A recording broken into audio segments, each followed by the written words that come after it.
Ito ay isang misteryo o palaisipan, tungkol sa isang magsasaka. Pag nasagot mo ang misteryong ito, baka lolo mo siya. Isang magsasaka ang pumunta sa palengke at bumili ng aso, kambing, at repolyo.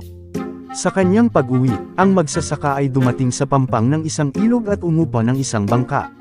Ngunit sa pagtawid sa ilog sa pamamagitan ng bangka, ang magsasaka ay maaaring isakay lamang ang kanyang sarili at ng isa sa kanyang mga binili. Ang aso, ang kambing, o ang repolyo. Kung hahayaang magkasama, kakainin ng aso ang kambing, o kakainin ng kambing ang repolyo. Ang hamon ng magsasaka ay dalhin ang kanyang sarili at ang kanyang mga binili sa tawid pampang ng ilog, na iniwang buo ang bawat bibilhin.